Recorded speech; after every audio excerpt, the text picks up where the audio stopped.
तमस्तु मा विद्विषावहै।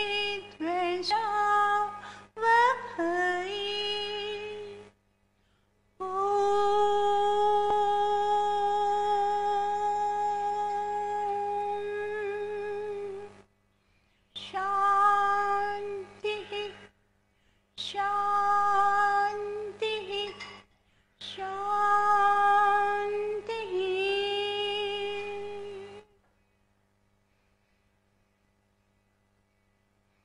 सर्वेभ्यो नमः।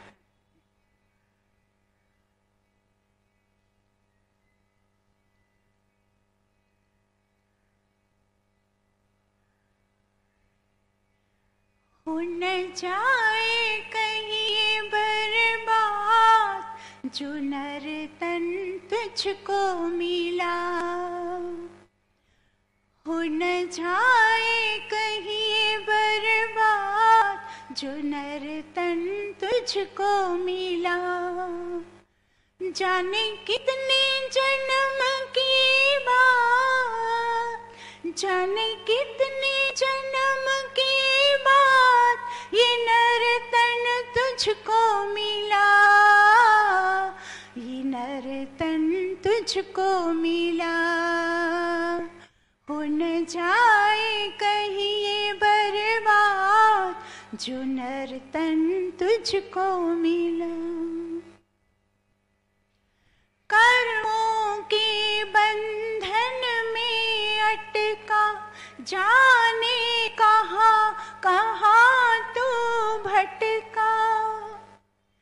कर्मों के बंधन में अटका जाने कहाँ कहाँ तू भटका।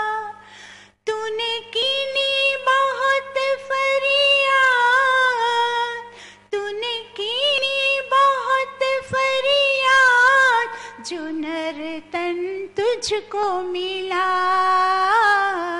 जो नर तन तुझको मिला।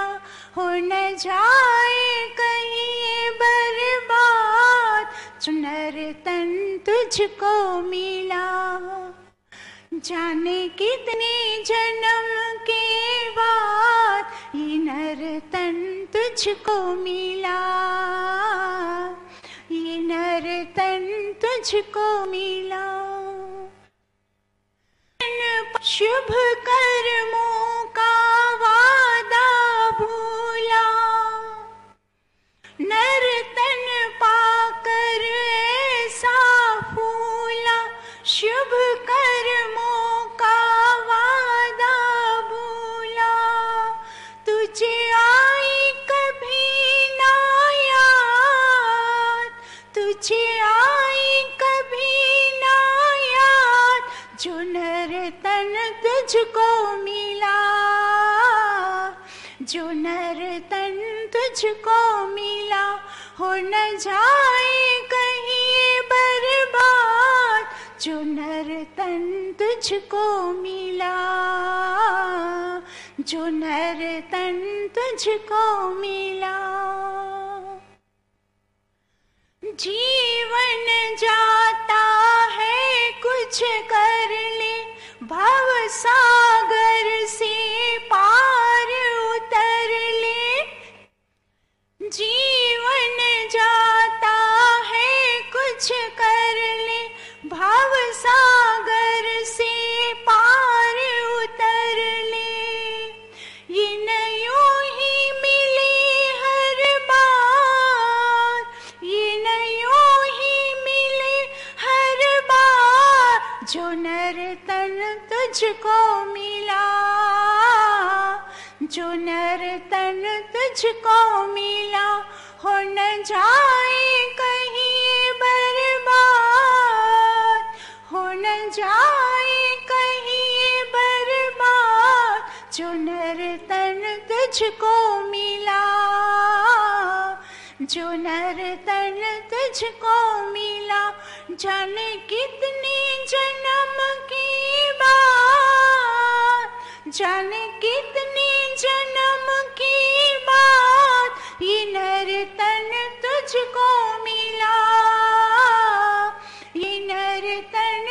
तुझको मिला, ये नर तन तुझको मिला।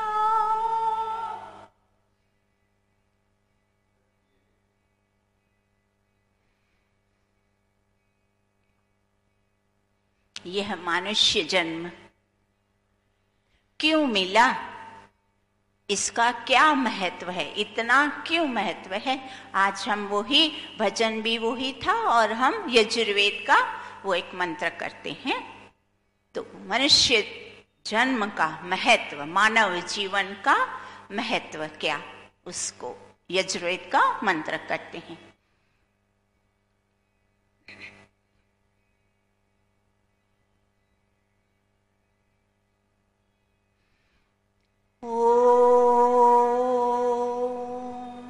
कस्त्वा युनक्ति सह त्वा युनक्ति, कस्मै त्वा युनक्ति तस्मै त्वा युनक्ति, कर्मणे वाम वेशाय वाम। यजुर्वेद का प्रथम अध्याय और उसका छठा मंत्र। अब इसका हम शाब्दिक अर्थ करते हैं तो क्या बताते हैं?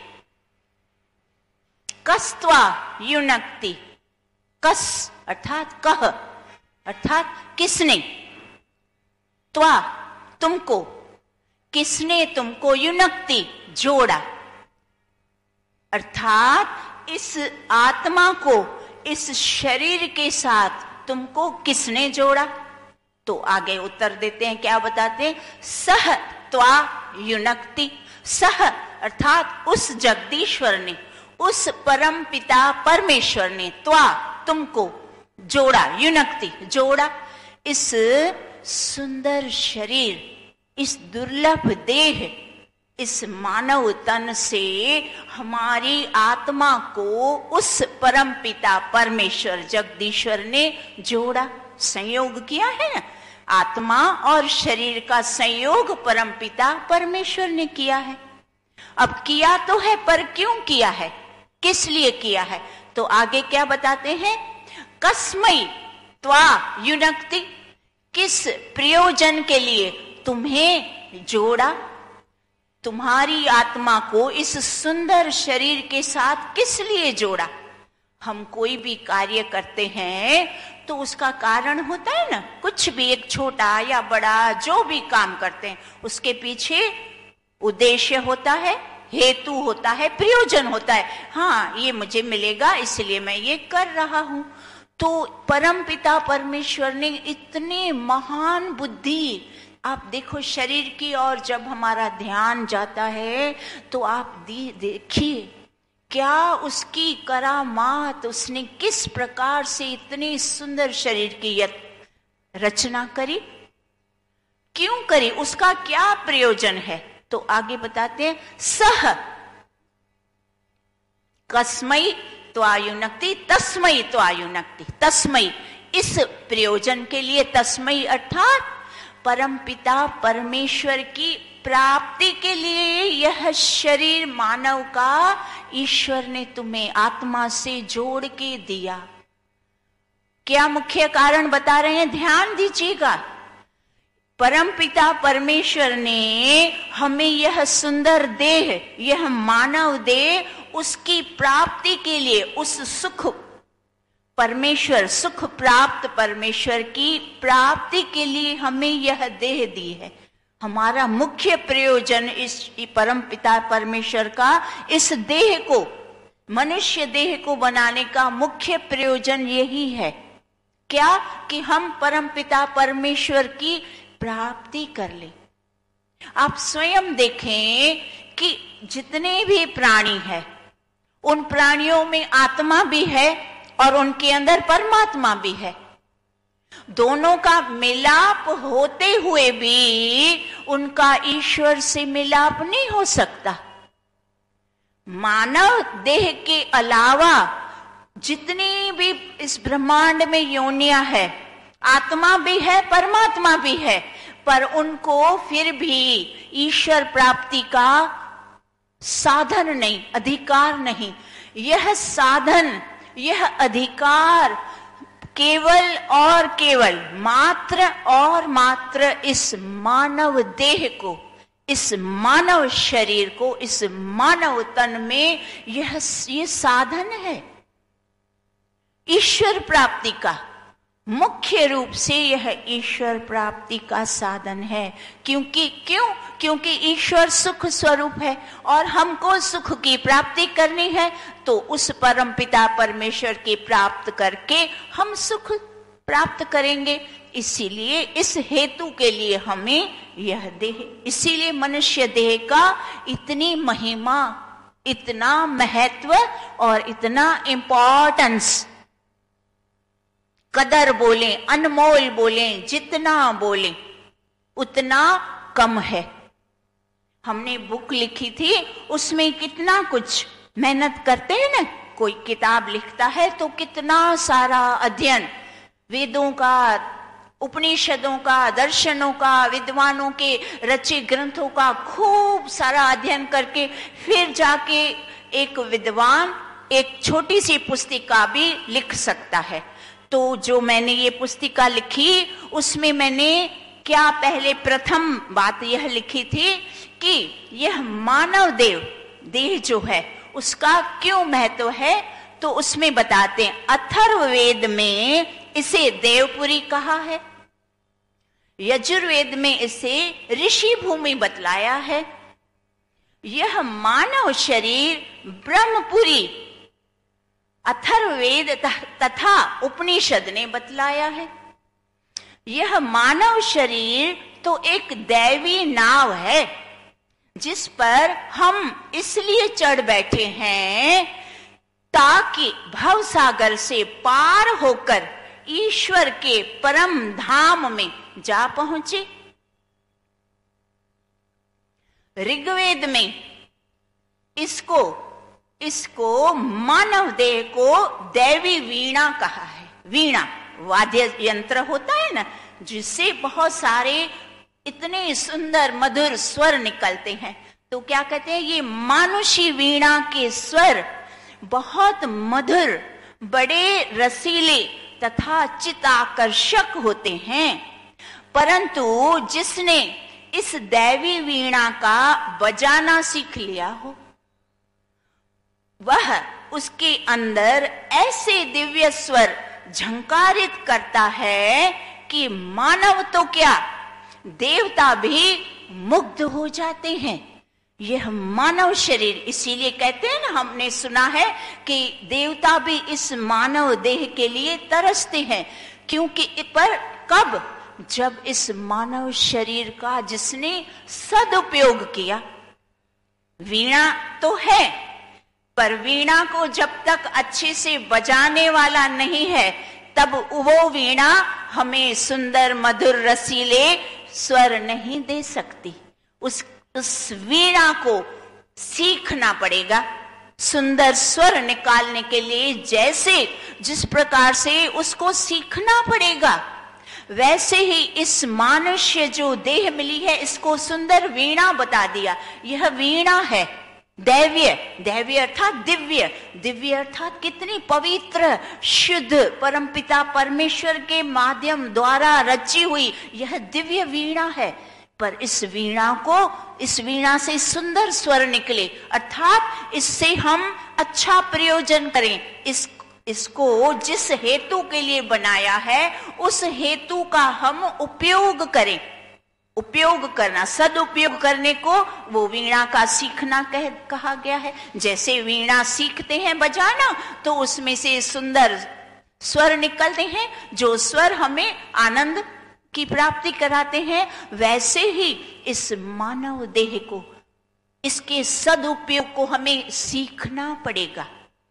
तो कैसे सीखना पड़ेगा, आगे यह हमें मंत्र ही सिखा रहा है। कस्त्वायुनक्ति सहत्वायुनक्ति कस्मै त्वायुनक्ति तस्मै त्वायुनक्ति। इसलिए यह मानव देव का इतना सारा देह का महत्व है कि इसमें हमें ईश्वर की प्राप्ति करनी है और सत्य आचरण करना है। शुभ गुणों, सारे सत्य और यज्ञ पूरा जीवन हमें यज्ञमयी बनाना है इस प्रयोजन के लिए। और फिर आगे क्या बताया कि अच्छे कार्य करना, ज्ञान, ईश्वर की प्राप्ति। प्रथम क्या बताया? 3 मुख्य प्रयोजन है, ईश्वर की प्राप्ति और सत्य आचरण करना, यज्ञ करना, और तीसरा मुख्य हेतु क्या है? ज्ञान की उपलब्धि। अब इन तीनों प्रयोजनों को हम मात्र 3 शब्दों में अगर बोलना चाहें तो उनके 3 शब्द पता है क्या है? ज्ञान, कर्म, उपासना। ये 3 कर्म आप देखेंगे चारों वेदों में, उपनिषदों में और दर्शनों में, इन तीनों का ही रूपेण है, व्याख्यान है। अच्छी तरह से इनको समझाया गया है, क्योंकि यही मुख्य है। मनुष्य जीवन को जो उपयोग करना है इस देह का, मानव जीवन का सदुपयोग तो इन तीनों को करना है। तो तीनों को कैसे करेंगे? पहले तो शुद्ध ज्ञान प्राप्त करना है। जब हमारा ज्ञान शुद्ध होगा, शुभ होगा, सही होगा, तब हम क्या करेंगे? दूसरा क्या है स्थान? कर्म का। तब हमारे कर्म भी शुभ होंगे। देखो, ज्ञान अशुद्ध है तो कर्म कैसे हो जाएंगे? अशुद्ध हो जाएंगे, अशुभ हो जाएंगे। इसीलिए ज्ञान शुद्ध, ज्ञान सही है तो हमारे कर्म भी सही होंगे, शुद्ध होंगे, और कर्म सही होंगे, शुभ होंगे, शुद्ध होंगे, सत्य होंगे, तभी हमारी उपासना सही होगी। अगर ज्ञान ठीक नहीं है तो कर्म ठीक नहीं होंगे, कर्म ठीक नहीं है तो उपासना ठीक नहीं होगी। आप चाहे पूरी जिंदगी आंख बंद करके ओम ओम रटो, गायत्री मंत्र रटो, दुनिया भर के मंत्र रट के बैठ जाओ, पर उपासना का जो प्राप्ति है, जो उपलब्धि है, जो ईश्वर की प्राप्ति है, जो आनंद है, वो नहीं मिलेगा, मुक्ति नहीं मिलेगी, मोक्ष नहीं मिलेगा। तो क्या बता दिया? शुद्ध ज्ञान, शुद्ध कर्म और शुद्ध उपासना। ये 2 चीजों के लिए हमें प्रथम पंक्ति में ईश्वर ने ये यजुर्वेद के मंत्र के माध्यम से बताया। फिर दूसरी पंक्ति में क्या बता दिया? कर्मणे वाम वेशाय वाम। कर्मणे, कर्मणे वाम अर्थात श्रेष्ठ कर्म, श्रेष्ठ कर्म, और वाम श्रेष्ठ कर्म करने वाला और कराने वाला। कौन है? ध्यान दीजिए, करने वाले कौन है? श्रेष्ठ कर्म, ये सारे विद्यार्थी, और कराने वाला कौन है? विद्वान। विद्वान और विद्यार्थी, इन दोनों को युक्ति नियुक्त किसने किया है? ईश्वर कहता है मैंने किया है, मैंने तुम दोनों को जोड़ा है। क्यों जोड़ा है? इसलिए जोड़ा है कि तुम शुभ कर्म सीखो। विद्वान पहले शुद्ध कर्म करके अपने जीवन में उतार के फिर वो आपको सिखाता है, आप सीखो, शुभ कर्मों को सीखो। तो कर्मणे वाम, दोनों को जोड़ा किसने है? परमपिता परमेश्वर ने। हम दोनों को जोड़ा है, विद्वान को और विद्यार्थियों को परमपिता परमेश्वर ने जोड़ा ज्ञान की प्राप्ति के लिए। फिर आगे क्या बताया है? कर्मणे वाम वेशाय वाम। वेशाय का अर्थ है शुभ गुणों को व्याप्ति और विद्या की व्याप्ति। वाम अर्थात परमपिता परमेश्वर ने दोनों को, विद्वान को भी और विद्यार्थी दोनों को उपदेश देता है। क्या उपदेश देता है? दोनों को उपदेश है, मात्र एक को नहीं है। पता है क्यों? क्योंकि जब तक विद्वान वो सारे गुणों को व्याप्त अर्थात धारण नहीं करता, वेदों की विद्या को धारण करना कहा है, पढ़ना नहीं लिखा। आप शब्दों की ओर ध्यान देना। वेशाय वाम का अर्थ, ये अर्थ पता है किसने किया है? यजुर्वेद का भाष्य महर्षि दयानंद सरस्वती ने किया है, और उन्होंने स्पष्ट शब्दों में लिखा है कि वेशाय वाम दोनों को ये ईश्वर ने क्या उपदेश दिया है? यह उपदेश दिया है कि ये जो वेदों की विद्या है और जो शुभ गुण है वो व्याप्ति करनी है। व्याप्ति करनी है अर्थात धारण करने हैं। शुभ गुणों को धारण करने से ही इस मानव देह का प्रयोजन सिद्ध होगा। मानव देह का प्रयोजन कौन सा है? ईश्वर की प्राप्ति। तो ईश्वर की प्राप्ति कब होगी? जब मनुष्य विद्वानों से सीख कर वेदों की विद्या व्याप्त करके, मात्र सुन के सुना के नहीं, उसको व्याप्त करके अपने जीवन में उतार के तब इस मानव देह का प्रयोजन सिद्ध हो जाएगा, ईश्वर की प्राप्ति हो जाएगी। और भावार्थ में परमपिता परमेश्वर ने जो इतनी अच्छी सुंदर गूढ़ बातें हैं ना, भावार्थ में महर्षि दयानंद सरस्वती लिखते हैं कि कोई भी पूछे कि तुमको किस लिए इस मनुष्य देह में किस लिए आना पड़ा, किसने भेजा, तो विद्यार्थी तुरंत उत्तर दे कि उस परम पिता परमेश्वर ने मुझे इस मनुष्य देह में भेजा है, उसने मुझे ये मनुष्य जीवन दुर्लभ देह दी है, उसी ने दी है। और क्यों दी है? तो ईश्वर की प्राप्ति के लिए दी है। और भावार्थ में वो स्पष्ट भी बताया कि चक्रवर्ती राज्य लक्ष्मी की प्राप्ति भी करनी है।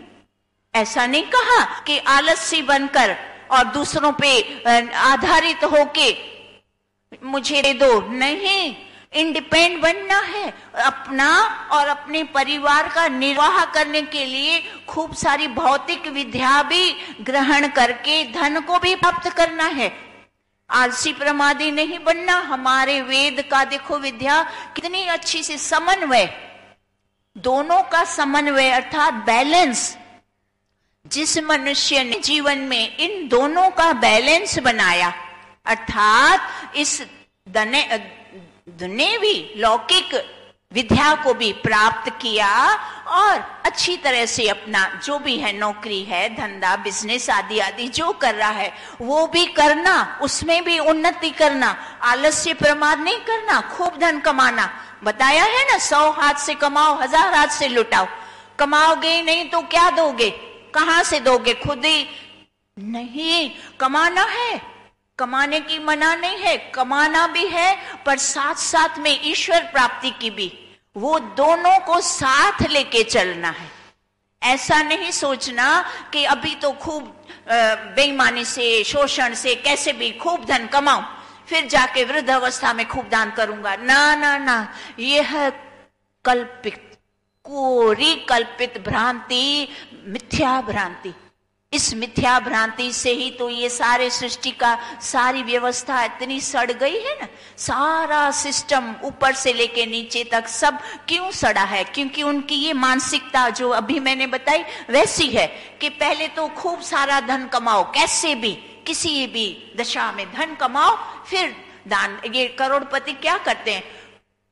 गरीबों का सबका शोषण करके, मिलावट करके, चोरी करके, सब कुछ करके, मिक्स मिलावटी चीजें बना बना के फिर मंदिरों में जाके 1-1 लाख रुपया, 2-2 लाख, ये लाख मंदिरों में दान करते हैं। सोना चढ़ाते हैं, चांदी चढ़ाते हैं। तो आप क्या बताओ, ये क्या ठीक बात है?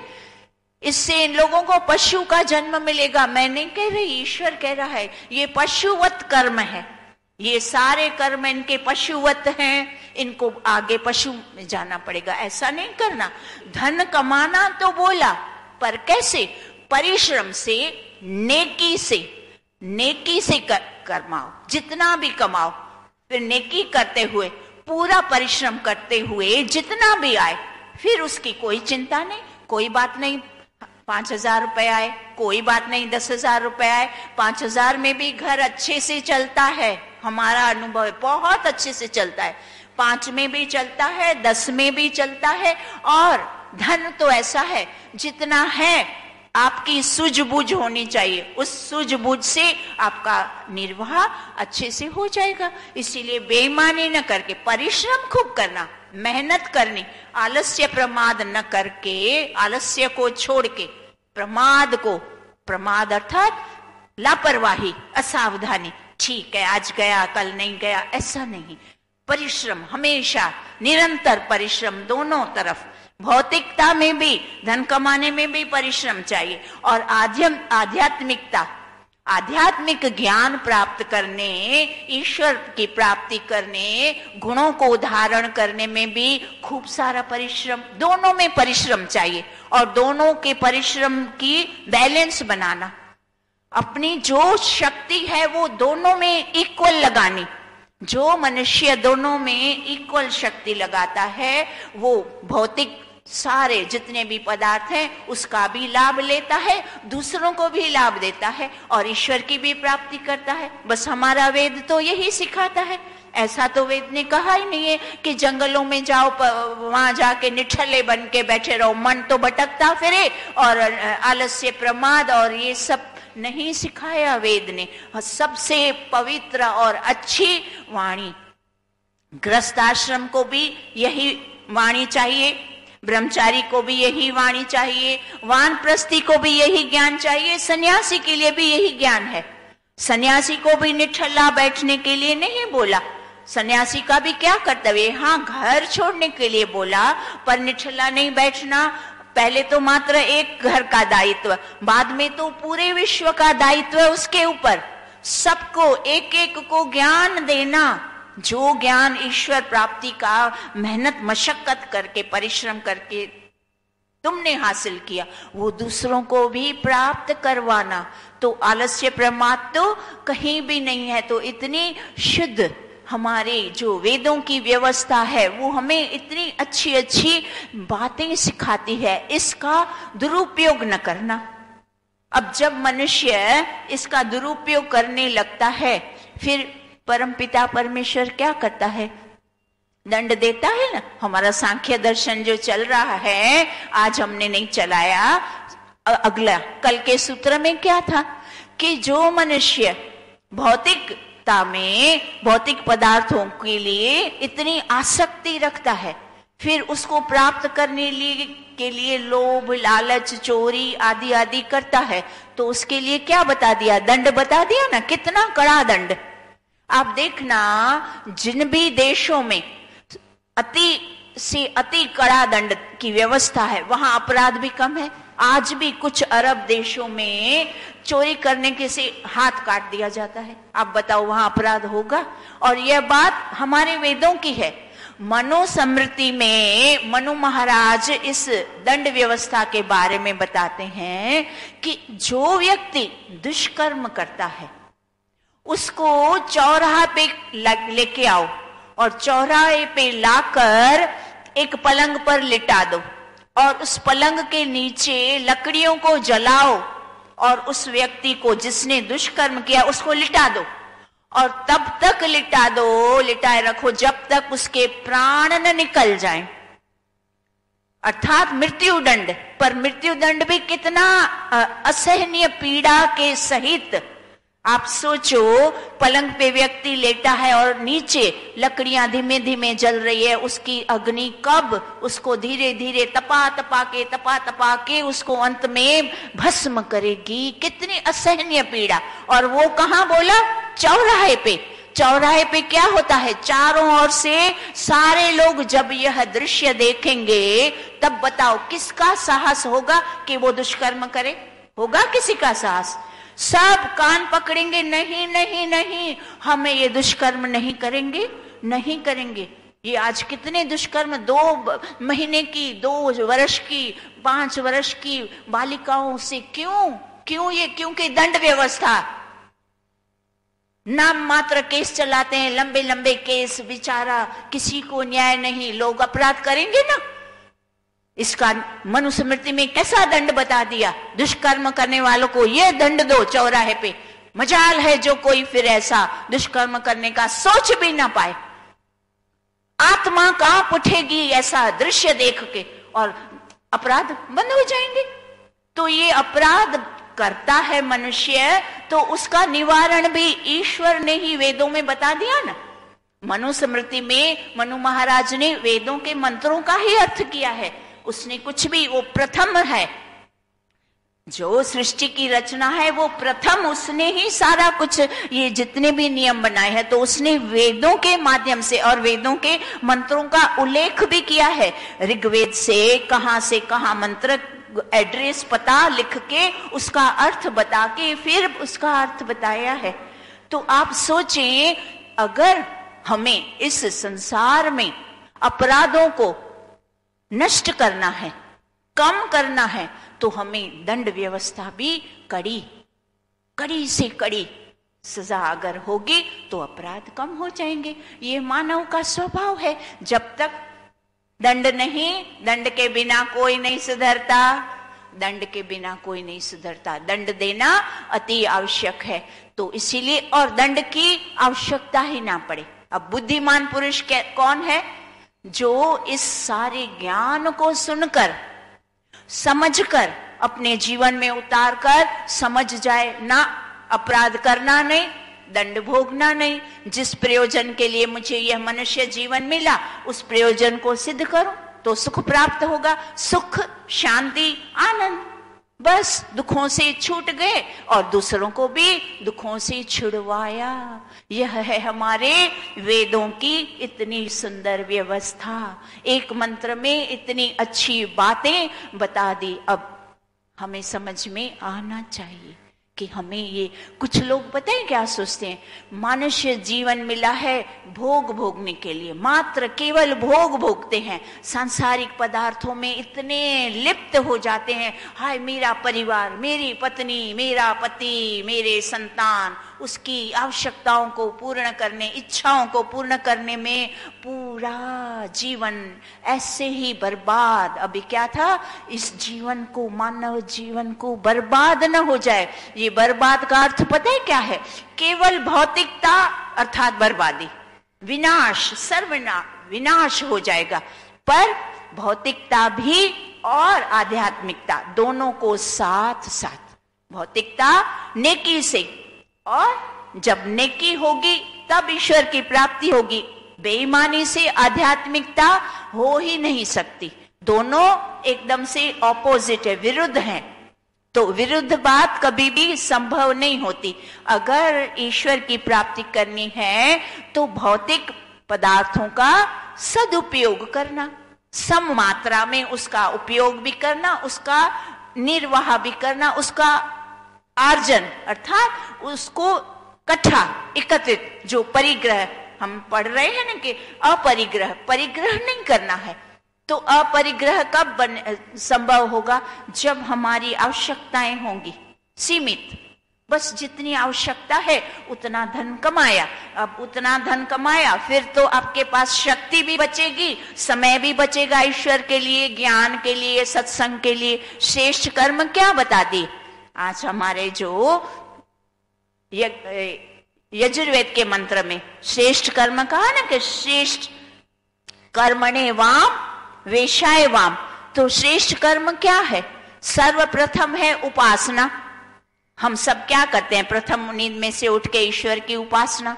उसके बाद क्या है?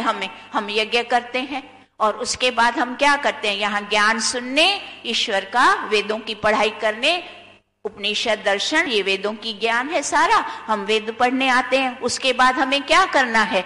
हमें माता पिता और बड़े बुजुर्गों की सेवा करनी है, उनकी आज्ञा का पालन करना है। और फिर उसके बाद क्या करना है? पशु पक्षी, उनको दाना पानी जल आदि भी देना है। और आखिर में क्या करना है? जो विद्वान हमें इन श्रेष्ठ कर्मों से जोड़ता है, जो हमें वेदों की विद्या से जोड़ता है, जो हमें प्रेरणा देता है, जो अपना समय शक्ति सारा, उसको एक ही कार्य है, वो मात्र ये कार्य करके उसने ये सारे गुण प्राप्त किए और हमें उन गुणों से जोड़ता है। तो हमारा आखिरी कर्तव्य है उन विद्वानों को अपने घरों में बुलाना, घर गृहस्थों में, घर में बुलाकर उनका सत्कार करना, आदर सत्कार करना। ये हम सबका, ये 5 मुख्य कर्म हमारे श्रेष्ठ कर्म है। तो आज हमारा मंत्र हमें यही 5 श्रेष्ठ कर्मों से जोड़ने की बात बता रहा है। इसलिए हम इस देह में, इस मनुष्य देह में हमारा युक्ति हुई है। एक बार मंत्र का उच्चारण करें। कस्त्वा युनक्ति, सह त्वा युनक्ति, कस्मै त्वा युनक्ति, तस्मै त्वा युनक्ति, कर्मणे वाम वेशाय वाम।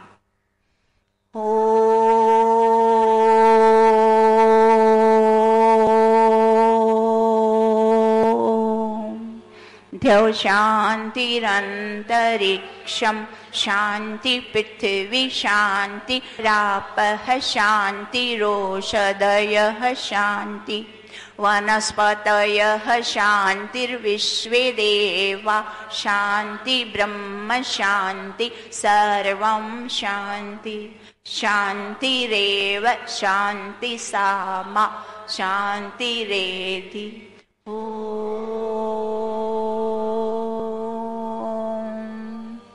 शान्तिः शान्तिः शान्तिः। सर्वेभ्यो नमः। आप सबका बहुत बहुत धन्यवाद।